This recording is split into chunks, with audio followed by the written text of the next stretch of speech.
Thank you for joining me today. It's Brian Gubernick, and welcome to the No Days Off podcast, where we believe that every single day brings a new opportunity to get better. Over my business career and just my life in general, I think one thing I've come to learn is that life and business and health and relationships, all the things we talk about here at No Days Off, it's all a series of trade-offs. Every yes carries some sort of hidden price tag, something somewhere that we're having to say no to, maybe quietly saying no to. We have a tendency to celebrate uh, success stories, the billionaires, the elite athletes, the visionary founders, but we rarely talk about the costs underneath those wins. Did you know that the top 10 wealthiest people on this planet, the top 10, between those top 10, they have 13 divorces between them? Elon Musk, who we talk about quite a bit, the guy is building rockets and changing transportation and aiming to get to Mars.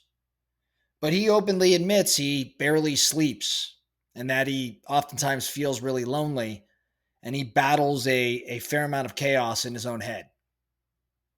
Tom Brady, love him or hate him, one of the best athletes ever, spent 2 decades chasing football immortality.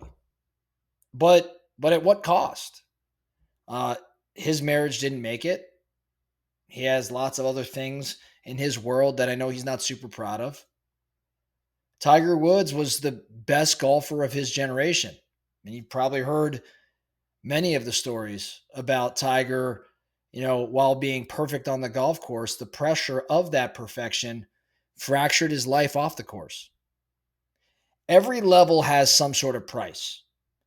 And in my opinion, the question is not if you'll pay, it's what currency you'll actually use. There are many trade-offs, I think, that show up in business achievement. We idolize founders like Musk and Bezos and Jobs. And these are individuals who bend industries and reshape the world. But if you really look closer, you'll see an obsession. It has to exist. You have to see this obsession for individuals that operate at that kind of level. It's not much of a balance. These are not work-life balance individuals. They are just like work-life fusion type of people. That intensity obviously produces greatness, but it also consumes. It eats into sleep and relationships and health. Jobs missed much of his daughter's childhood. Bezos admits that, his early years at Amazon were all consuming. Elon, is prideful about sleeping on the factory floor. The lesson here is that you can't disrupt industry in the way that these individuals have and also protect your calendar. The higher the aim, the higher the objective or the vision or the life-changing path that you're pursuing, the steeper the trade-off. There's trade-offs in athletics, specifically athletic greatness. Kobe was at the gym at 4 a.m. You've heard the stories. Michael Phelps trained 7 days a week for years without a single day off. Simone Biles talks about missing proms and vacations and just the normalcy that, a teen would have. But they were also the best in the world. They had this singular level of focus that eliminated almost everything else.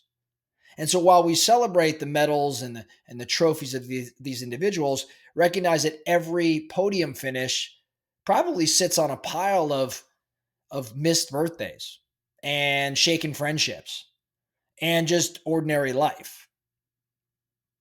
Greatness in this sense required subtraction. You cannot live like everyone else and expect to perform above them.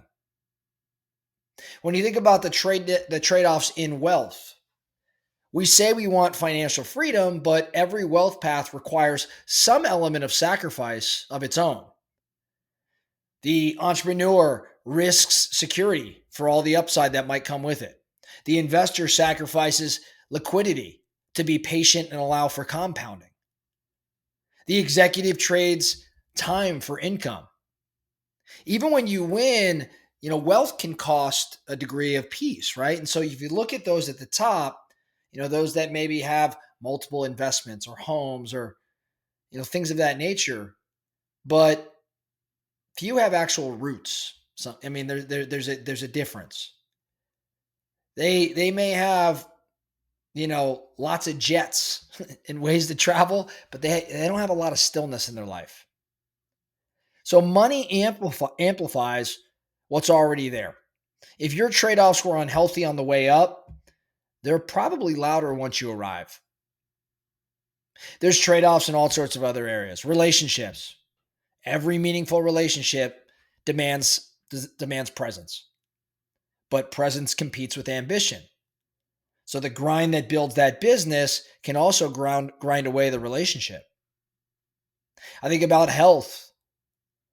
I mean, it's pretty hard to cheat biology.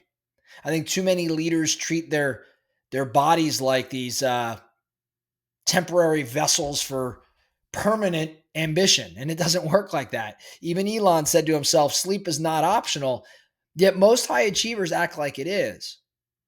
And at some point, that invoice comes due, right? The stress, the burnout, the health scares. Health is the foundation that funds every other pursuit, but when it breaks, everything else collapses. You can rebuild wealth in businesses. You can't rebuild your body. These are the trade-offs, though. These are the trade-offs that are made. So I'm not wanting this to all sound negative. What I'm trying to do, like in so many things we talk about here at No Days Off, is bring awareness. For every yes, there's a no. I think there's a way that we can think through our trade-offs before maybe they own us, right? I think there's a filter we could use, and we're just going to call it the trade-off equation. I think number one, if you're really going to analyze trade-offs, define what winning means to you. Like, what does it really mean? What's your purpose? What's your objective? Like, be very specific around this and don't let society define it for you. What does winning mean? Because absent an objective or a definition around this, it's pretty darn tough to analyze trade-offs. So number one, define winning. Number two, identify the hidden cost. What's the no that's attached to your yes?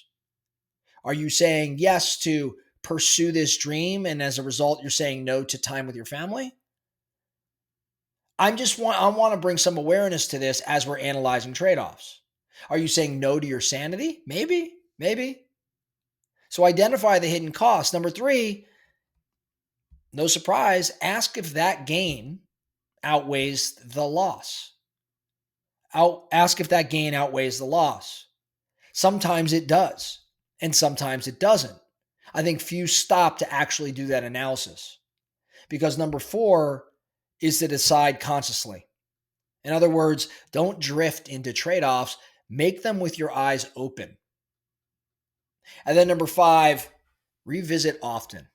In other words, what made sense at, say, the age of 30 might bankrupt you at 50, emotionally, financially, or physically.